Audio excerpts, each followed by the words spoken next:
Good morning students. आप सभी विद्यार्थियों का government.vlogs यूट्यूब चैनल पर अभिनंदन। आज हम अध्ययन करेंगे तरंग या वेव, और इसमें भी हम अध्ययन करेंगे कि तरंग क्या होती है, व्हाट इज वेव। स्टूडेंट्स, जब समुद्र का जल या नदी का जल शांत होता है और उसमें हम एक पत्थर मारते हैं, तो पत्थर मारने के बाद में जिस स्थान पर अपन ने पत्थर मारा है उस स्थान के चारों तरफ गोल गोल विक्षोभ उत्पन्न होते हैं। या पानी पहले शांत था और जैसे हमने उसमें पत्थर मारा तो उस पानी में डिस्टरबेंस उत्पन्न होता है। क्या उत्पन्न होता है?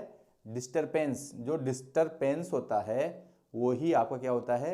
विक्षोभ होता है। जैसे मैंने पानी पे यहाँ पे पत्थर मारा तो यूं गोल गोल विक्षोभ उत्पन्न होगा, उसमें डिस्टरबेंस उत्पन्न होगा और ये उत्पन्न होते होते होते होते होते किनारों तक चला जाता है। ये जो विक्षोभ है या ये डिस्टरबेंस है वो ही आपका क्या होता है? तरंग होता है। दूसरे प्रकार से देखें हम, जैसे मेरी यहाँ पर समान द्रव्यमान की गेंदें रखी हुई हैं।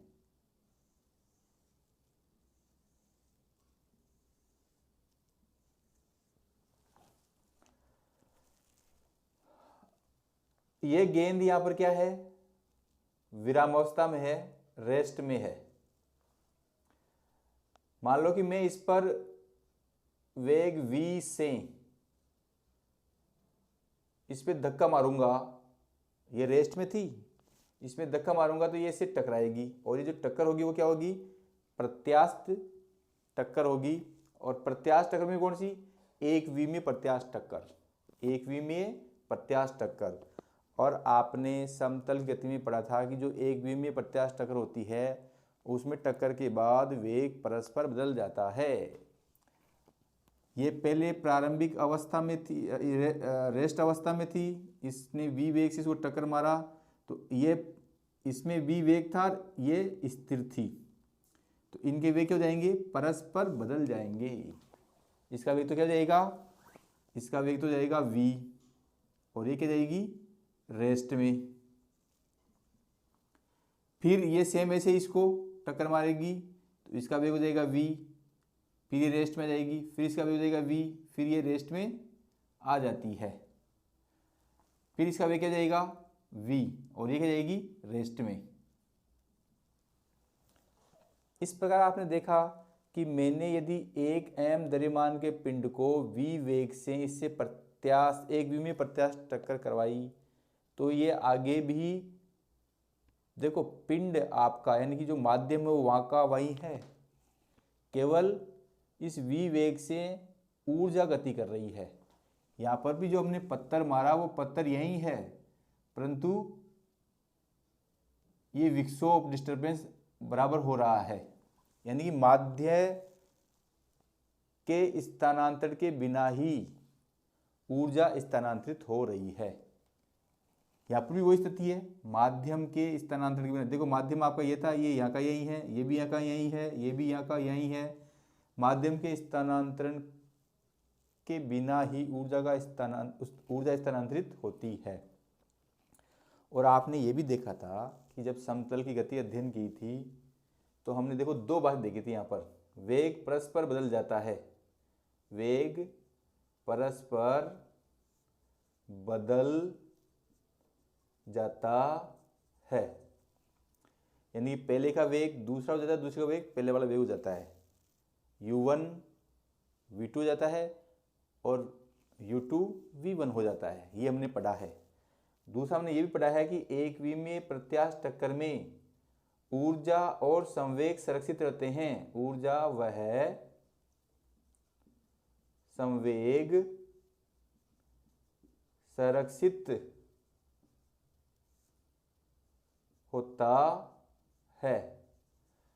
देखो तरंग में माध्यम गति नहीं करता है, उसमें ऊर्जा और संवेग के कारण गति होती है, अर्थात एनर्जी और मोमेंट के कारण गति होती है।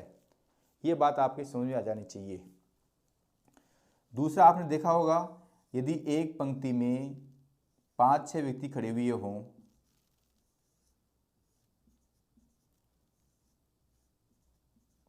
एक पंक्ति में कतारबद्ध 5-6 व्यक्ति खड़े हों, तो एक व्यक्ति इस दूसरे व्यक्ति को धक्का लगाता है, तो ये दूसरा व्यक्ति तीसरे को लगाता है, तीसरा चौथे को लगाता है, चौथा पांचवें को लगाता है, और ये पांचवा आगे अन्य व्यक्ति तो लगाएगा नहीं, आगे खिसक जाएगा ये। जबकि देखो पहला, दूसरा, तीसरा, चौथा, पांचवा व्यक्ति अपनी स्थिति पर बने हुए हैं। तो ये भी क्या है? तरंग है। तो तरंग में माध्यम के स्थानांतरण के बिना ही ऊर्जा स्थानांतरित होती है। तो मैं इसकी परिभाषा ले देता हूं।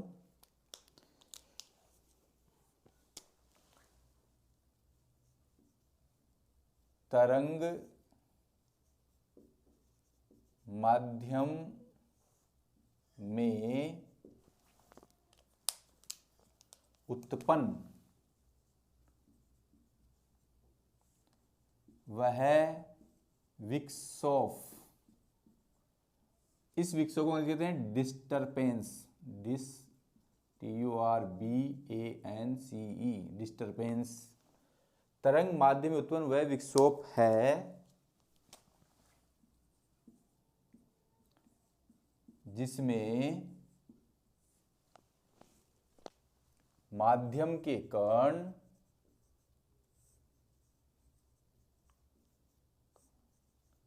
अपनी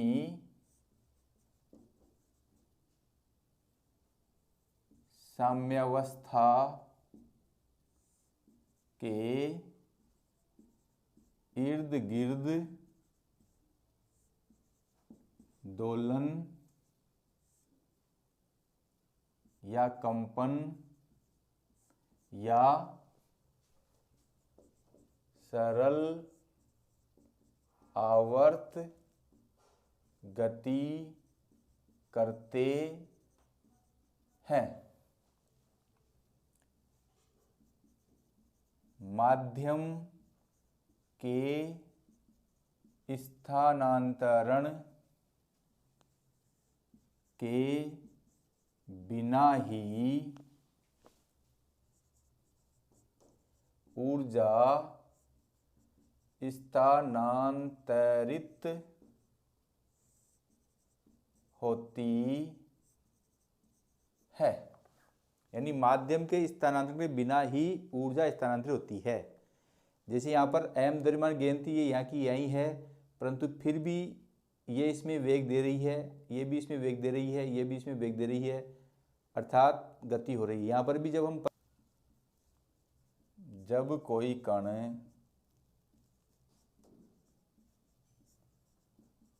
माध्य स्थिति के इर्द गिर्द गति करता हुआ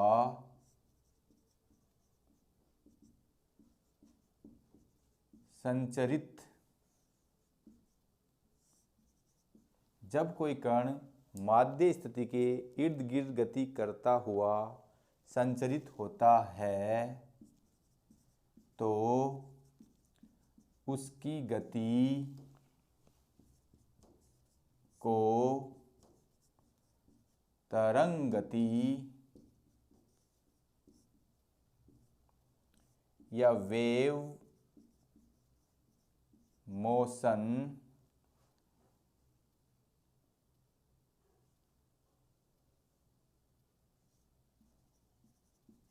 कहते हैं।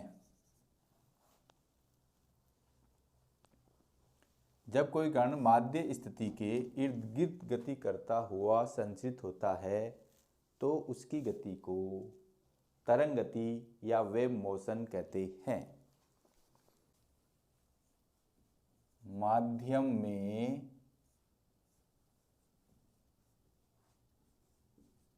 तरंग संचरण हेतु आवश्यक गुण। भाई कोई माध्यम है, उसमें तरंग संचित होती है, उसके लिए क्या क्या आवश्यक गुण होने चाहिए, उन गुणों के बारे में बातें करेंगे। ये गुण निम्नलिखित होते हैं। पहला गुण, माध्यम, तरंग संचरण के लिए माध्यम में जड़त्व का गुण होना चाहिए। तरंग संचरण के लिए माध्यम में जड़त्व का गुण होना चाहिए। जड़त्व क्या है? अवस्था परिवर्तन का विरोध होना चाहिए। जड़त्व क्या करता है? अवस्था परिवर्तन का, किसी अवस्था में परिवर्तन हुआ तो क्यों हुआ है, उसे हम क्या कहते हैं? जड़त्व कहते हैं। तो तरंग संचरण के लिए माध्यम में जड़त्व का गुण होना चाहिए। दूसरा, तरंग संचरण के लिए प्रत्यास्थता गुण होना चाहिए। प्रत्यास्थता गुण होना चाहिए। प्रत्यास्था का गुण होना चाहिए। इसका अर्थ यह है कि किसी माध्यम को विस्थापित करने के लिए बल देते हैं तो वो विस्थापित हो जाता है, बल हटा देते हैं तो प्रारंभिक अवस्था में जाता है। यही क्या होती है? आपकी प्रत्यास्थता होती है। तीसरा, माध्यम का प्रतिरोध कम से कम होना चाहिए।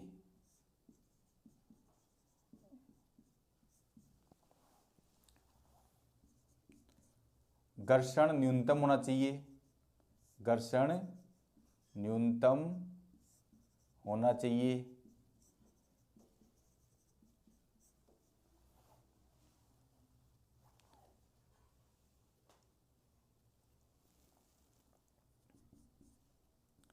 माध्यम के सभी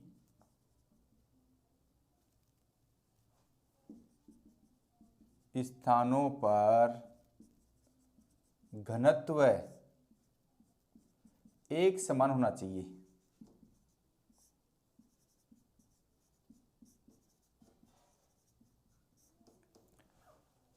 देखो, हमारा टॉपिक ये था कि माध्यम में तरंग संचरण हेतु आवश्यक गुण, यदि ये गुण होते हैं तो माध्यम में तरंग का संचरण आसानी से होगा। ज़्यादा घर्षण होगा तो तरंग का संचरण नहीं हो पाएगा, प्रतिरोध ज़्यादा होगा तो भी नहीं हो पाएगा, माध्यम के स्थानों पर घनत्व कम अधिक है तो भी संचरण आवश्यक ढंग से नहीं हो पाएगा, और जड़त्व का गुण नहीं है तो भी ये नहीं हो पाएगा। तो ये तरंग संचरण के लिए आवश्यक 5 गुण थे। अब आप उन्हें इसका स्क्रीनशॉट। नेक्स्ट है तरंग गति के गुणधर्म। तरंग गति के गुणधर्म।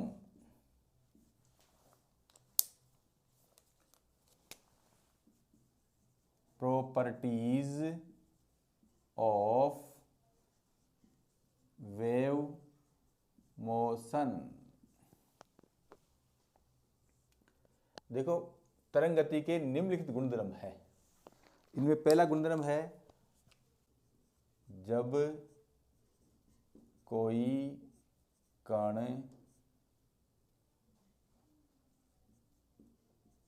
संचरित, या मैं इसे लेता हूं, जब कोई माध्यम का कण संचरित होता है तो वह माध्य स्थिति के इर्द गिर्द दोलन या सरल आवर्त गति करता है, सरल आवर्त गति करता है। दूसरा हम देखा था कि माध्यम के स्थानांतरण के बिना ही ऊर्जा स्थानांतरित हो जाती है।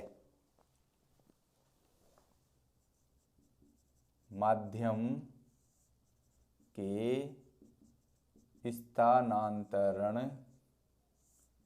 के बिना ही ऊर्जा स्थानांतरित हो जाती है। जिस वेग से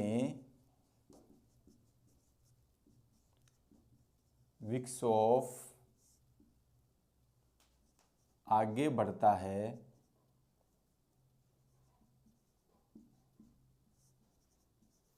जिस वेग से विक्षोभ आगे बढ़ता है उसे तरंग का जिस वेग से विक्षोभ आगे बढ़ता है उसे तरंग का वेग कहते हैं या वह तरंग का वेग कहलाता है।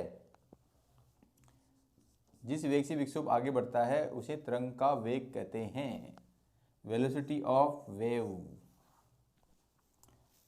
तरंग का वेग, तरंग का वेग माध्यम के कणों के वेग से भिन्न होता है। माध्यम के कणों के वेग से भिन्न होता है। जो तरंग का वेग होता है, यानी जिस वेग से विक्षोभ आगे बढ़ता है वो माध्यम के कणों के वेग से भिन्न होता है। चौथा, तरंग एक स्थान से दूसरे स्थान तक निश्चित समय में जाती है।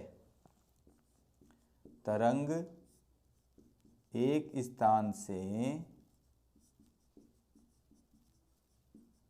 दूसरे स्थान की ओर नियत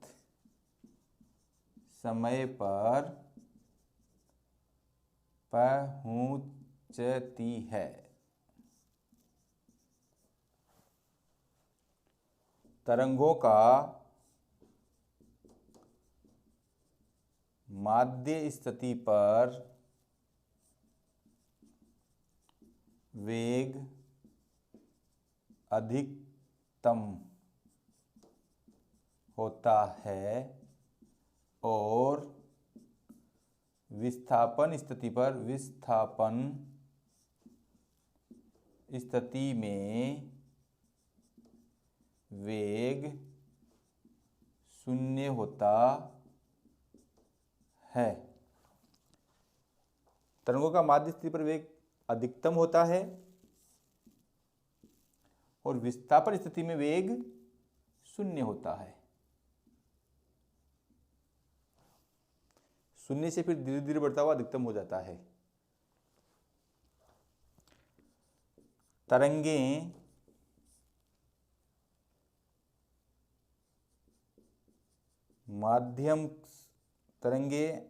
माध्यम से अन्य माध्यम पर पहुंचकर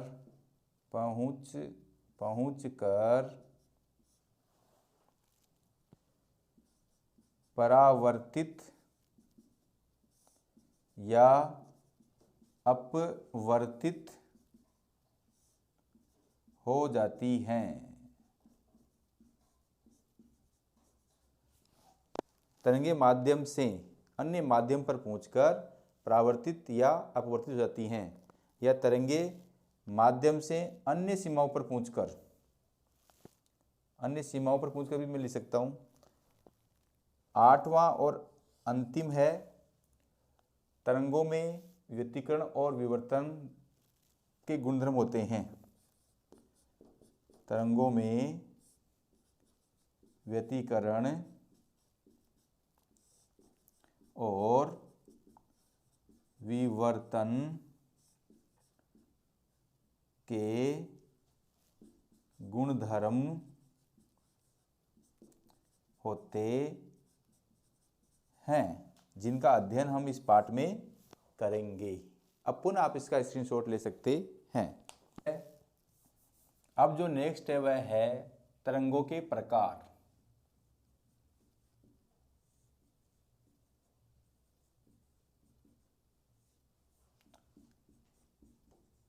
टाइप्स ऑफ वेव्स। तरंगों के निम्नलिखित प्रकार हैं। पहला प्रकार, माध्यम की आवश्यकता। माध्यम की आवश्यकता के आधार पर, या मैं इसे कहता हूं तरंगों का वर्गीकरण भी कह सकता था, तरंगों के प्रकार भी कह दिया और तरंगों के वर्गीकरण भी मैं कह सकता हूं। तरंगों का वर्गीकरण निम्नलिखित आधार पर होता है, माध्यम की आवश्यकता के आधार पर, दूसरा है कणों के कंपन के आधार पर,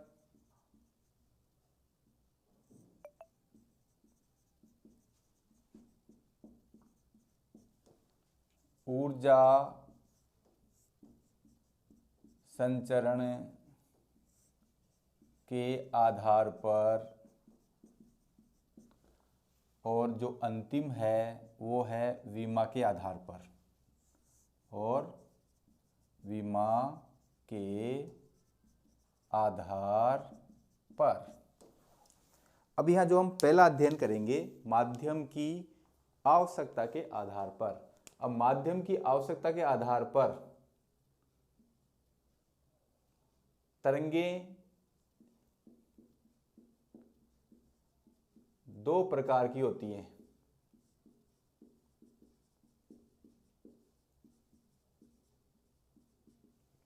नंबर 1, यांत्रिक तरंगे।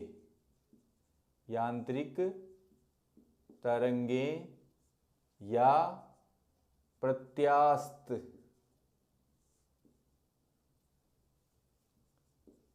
तरंगे। मैकेनिकल और इलास्टिक वेव्स।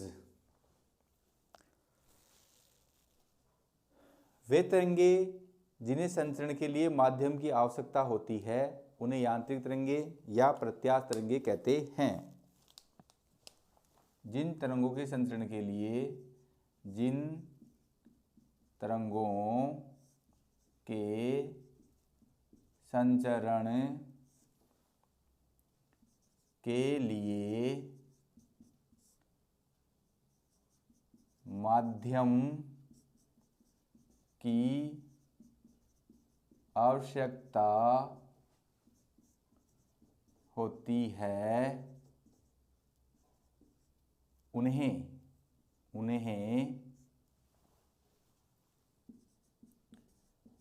यांत्रिक या प्रत्यास्थ तरंगें कहते हैं। इनके उदाहरण लीजिए।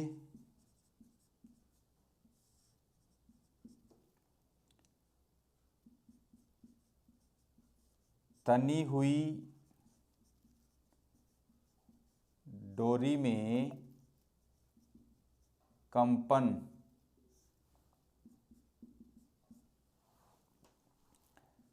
जल तरंगें,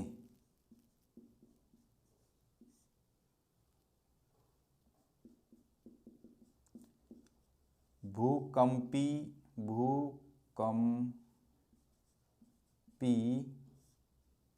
तरंगें,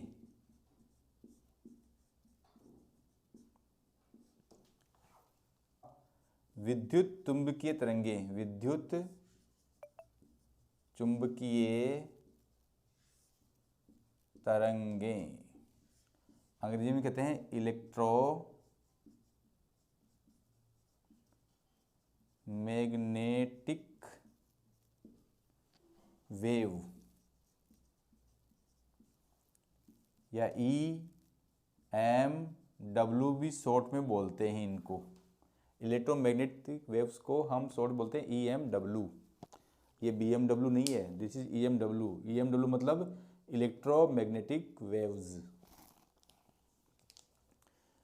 देखो सीधी सी बात है, जिन तरंगों के संचरण के लिए माध्यम की आवश्यकता होती है उन्हें तो हम यांत्रिक या प्रत्यास्थ तरंगे कहते हैं।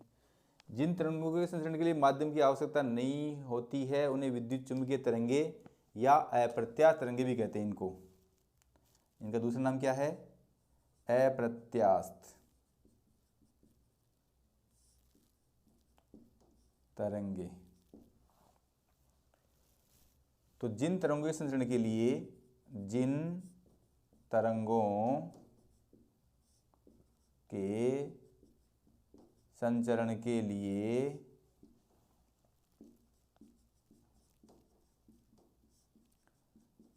माध्यम की आवश्यकता नहीं होती है उन्हें विद्युत चुंबकीय तरंगे कहते हैं। विद्युत चुंबकीय तरंगे निर्वात में भी संचरित हो सकती हैं और इनका वेग वही होता है जो प्रकाश का वेग होता है, अर्थात प्रकाश तरंगे भी विद्युत चुंबकीय तरंगे होती हैं। उदाहरण,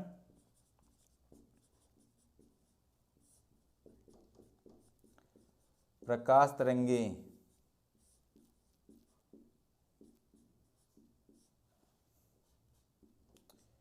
रेडियो तरंगे,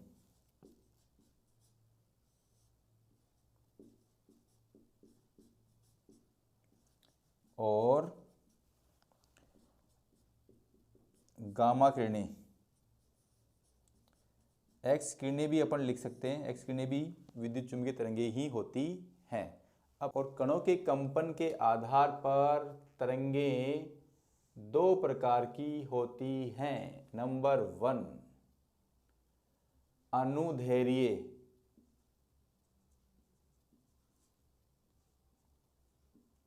तरंगे।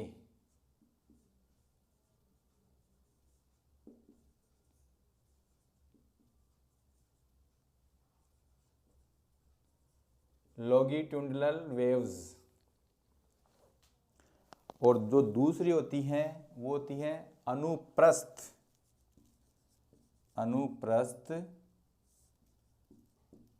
तरंगे, ट्रांसवर्स वेव्स। तो पहले हम अध्ययन करेंगे अनुदैर्घ्य तरंगों का। ऐसी तरंगे, इन तरंगों का संचरण माध्यम की दिशा के अनुदिश होता है। इन तरंगों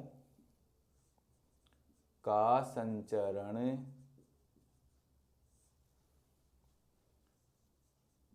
माध्यम के अनुदिश होता है। जिधर माध्यम की गति होती है उधर ही तरंगों की गति होती है, उसी दिशा में तरंगों की गति होती है। तो इस प्रकार के संचरण को, जैसे तरंग संचरण की दिशा इधर है, ये आपकी क्या है? तरंग संचरण की दिशा। इन तरंगों का संचरण माध्यम के अनुदिश होता है, तरंग संचरण की दिशा। अब तरंग संचरण इधर है तो माध्यम के कण भी इसी दिशा में कंपन करेंगे, तो इसे हम कहते हैं अनुदैर्घ्य तरंगें। अब इनका उदाहरण लीजिए।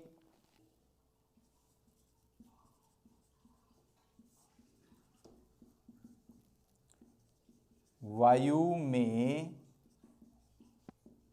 संचरित ध्वनि तरंगे और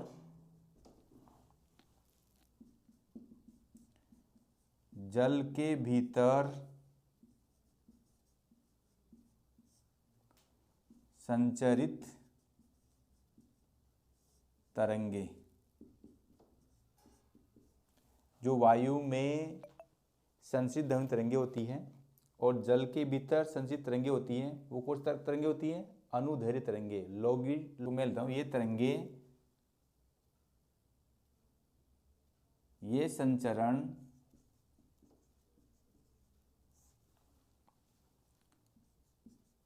संपीड़न व विरलन उत्पन्न करता है। और ये जो संचरण में संपीड़न और विरलन है वो एकांतर क्रम में होता है। यदि पहले संपीड़न हो रहा है तो फिर विरलन होगा और फिर संपीड़न होगा, फिर विरलन होगा। संपीड़न में माध्यम का घनत्व और दाब अधिक होता है, विरलन में माध्यम का घनत्व और दाब कम होता है। यदि मैं उदाहरण देना चाहूँ चित्र के रूप में, तो जहाँ संपीड़न होगा वहाँ पर घनत्व ज़्यादा होगा, इस प्रकार रेखाएं होंगी पास पास, इस 4 रेखाएं हैं। और विरलन है तो ये घनत्व कम होगा और दाब भी कम होगा, ये 4 रेखाएं फिर हैं। तो ये वाली जो स्थिति है, ये वाली क्या है? संपीड़न, और ये वाली स्थिति क्या है? विरलन। फिर बाद में क्या जाएगा?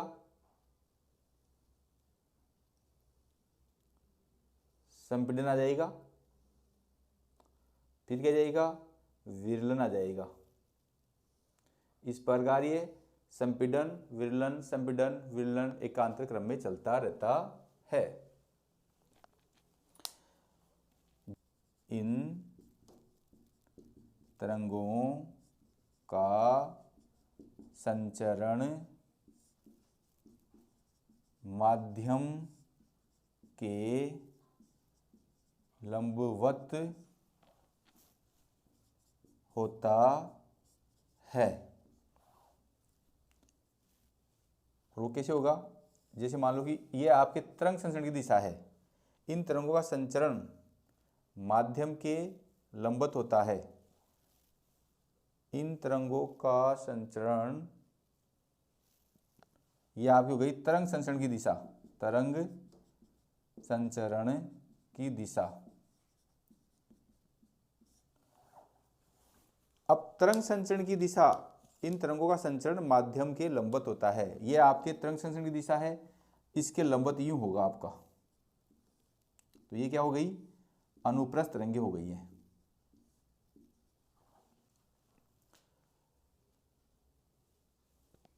अनुप्रस्थ तरंगे, अनुप्रस्थ तरंगों का ऊपर की ओर अधिकतम विस्थापन स्रंग कहलाता है और नीचे की ओर अधिकतम विस्थापन गर्त कहलाता है। यदि मान लो कि ये आपके तरंग संचरण की दिशा है और ये आपका विस्थापन है,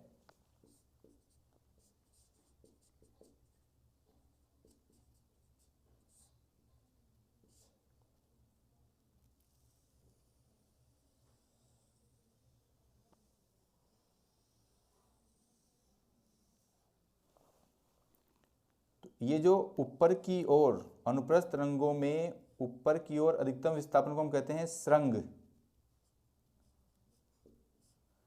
और नीचे की ओर जो अधिकतम विस्थापन होता है उसे कहते हैं गर्त। ये क्या होगा आपका? स्रंग। ये क्या होगा आपका? गर्त। अब देखो, ये आपका ऊपर की ओर अधिकतम विस्थापन है, ये आपका नीचे की ओर अधिकतम विस्थापन है। ऊपर की ओर अधिकतम विस्थापन को हम कहते हैं स्रंग, और 2 क्रमागत स्रंगों की मध्य दूरी को हम तरंगदैर्घ्य लैम्ब्डा कहते हैं, और 2 क्रमागत गर्तों की मध्य दूरी को भी हम तरंगदैर्घ्य लैम्ब्डा कहते हैं। देखो, एक एक वक्त सुरंग बन रहा है, फिर गर्त बन रहा है, फिर सुरंग बन रहा है, फिर गर्त बन रहा है। इस प्रकार सुरंग और गर्त भी एकांतर क्रम में बनते हैं। तो अनुप्रस्थ तरंगें या अनुप्रस्थ तरंगों का ऊपर की ओर अधिकतम विस्थापन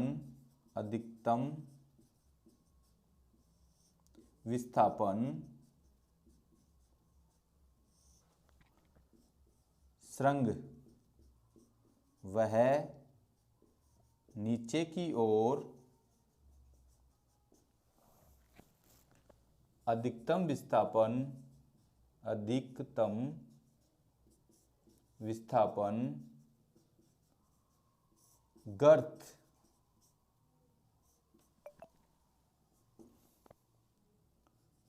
कहलाता है।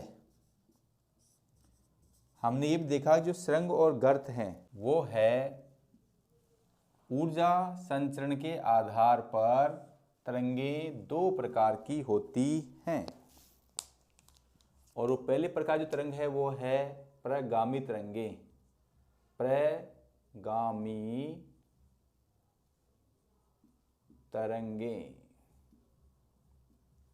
इन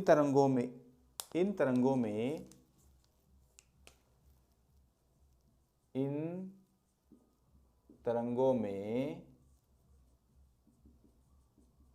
माध्यम के कण एक नियत वेग से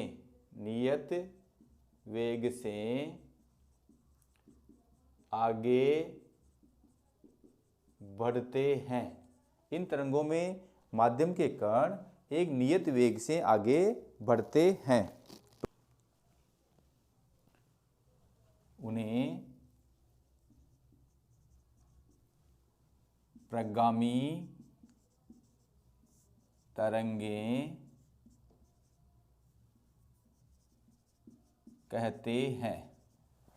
उदाहरण हो जाएगा ध्वनि तरंगे और प्रकाश तरंगे।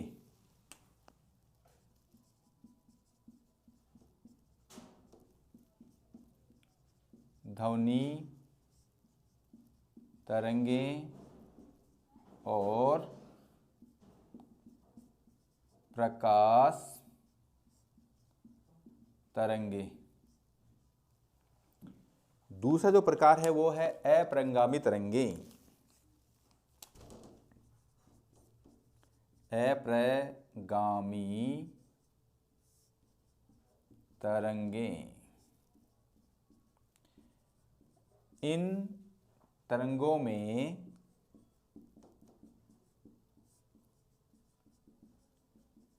माध्यम के कण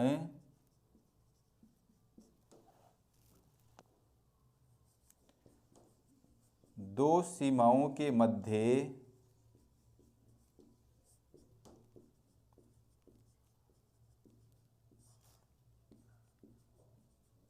नियत होते हैं। उदाहरण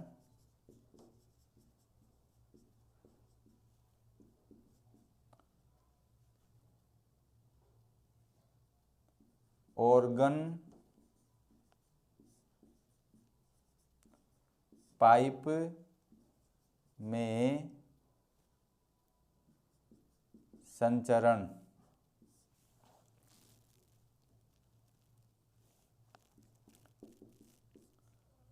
दो दृढ़ आधारों से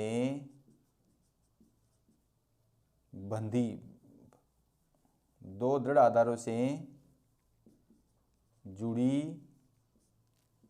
डोरी में संचरण।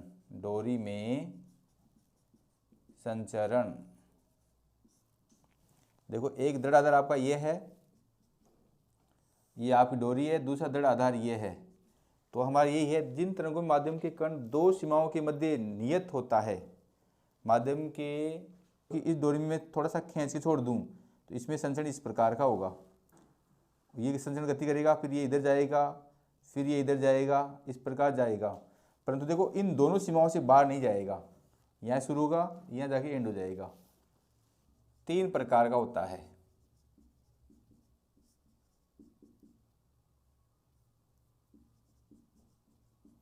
विमाओं के आधार पर संचरण 3 प्रकार का होता है।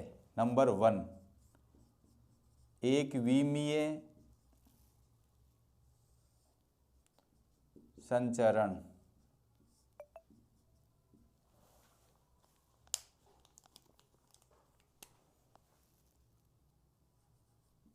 इन तरंगों का संचरण, जिन तरंगों का संचरण, जिन तरंगों का संचरण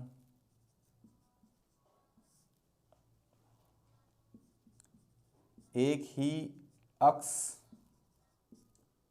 में या दिशा, एक ही अक्ष में या दिशा में, एक ही अक्ष के या दिशा के अनुदिश होता है, अनुदिश होता है, उसे एक विमीय संचरण कहते हैं। उसे एक विमीय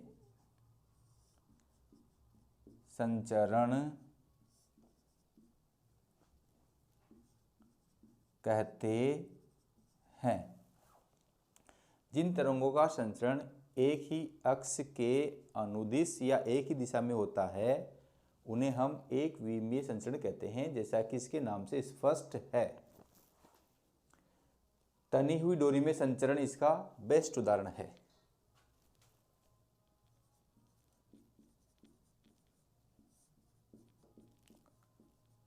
तनी हुई डोरी में संचरण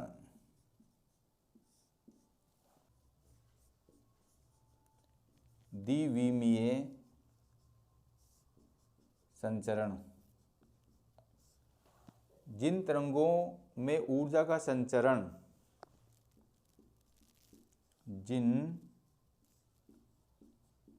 तरंगों में ऊर्जा का स्थानांतरण एक ही तल में या दो लंबवत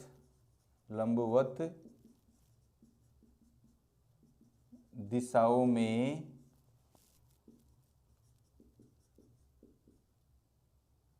संभव है, उसे द्विविमीय संचरण कहते हैं। उसे द्विविमीय संचरण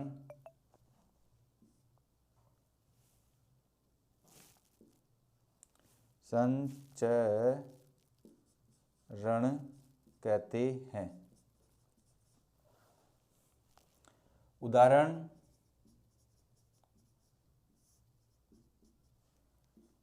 जल के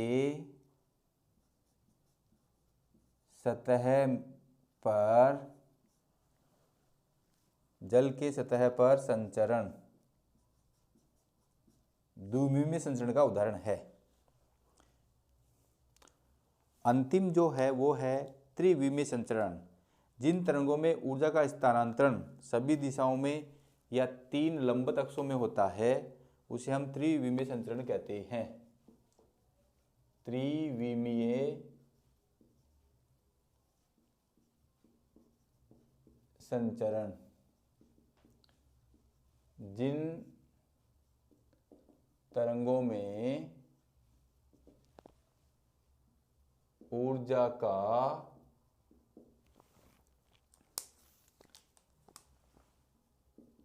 स्थानांतरण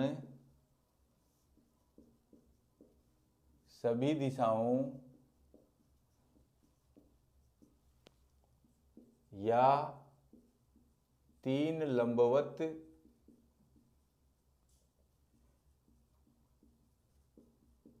दिशाओं में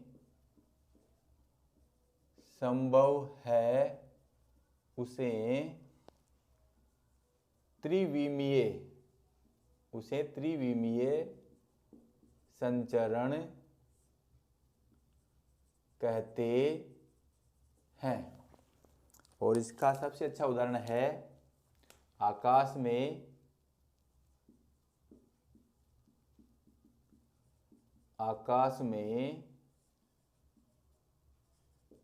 ध्वनि या प्रकाश तरंगे। आकाश में जो ध्वनि और प्रकाश तरंगे होती हैं वो क्या होती है? त्रिविमीय तरंगों का उदाहरण होती हैं। तो डियर स्टूडेंट्स, आज हमने पढ़ा तरंग की परिभाषा, तरंग के संचरण के हेतु आवश्यक गुण, और साथ साथ हमने ये पढ़ा तरंग के गुणधर्म। फिर उसके बाद हमने देखा तरंगों के प्रकार। अब डियर स्टूडेंट्स, कुछ इन तरंगों के अलावा भी कुछ और तरंगे होती हैं। जैसे उदाहरण के लिए द्रव्य तरंगे, गतिमान कणों के संचरण के लिए जो तरंगे होती हैं उन्हें कहते हैं हम द्रव्य तरंगे। गतिमान कणों के संचरण के लिए जो तरंगे होती हैं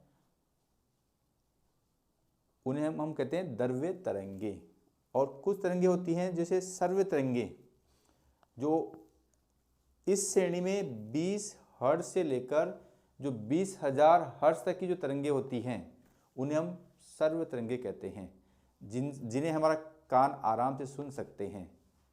देखो, सर्व्य तरंगों के नाम से 20 हर्ट्ज से लेकर 20,000 हर्ट्ज तक की जो तरंगे होती हैं वो होती हैं सर्व्य तरंगे। अब कुछ तरंगे 20 हर्ट्ज से कम की तरंगे होती हैं, उन्हें हम कहते हैं अपसर्व्य तरंगे। क्या कहते हैं उन्हें? अपसर्व्य तरंगे। और कुछ तरंगे होती हैं जो 20,000 हर्ट्ज से भी ऊपर की होती हैं, उन्हें हम कहते हैं प्रासर्व्य तरंगे। यदि उनको हमारा कान सुन ले तो हमारा कान फट जाएगा, हमारे कानों में आवाज आना बंद हो जाएगी। तो वो होती है प्रासर्व्य तरंगे और उनकी आवृत्ति होती है 20,000 हर्ट्ज से ऊपर। तो डियर स्टूडेंट्स, मेरे YouTube चैनल को लाइक, कमेंट्स और सब्सक्राइब करना नहीं भूलें।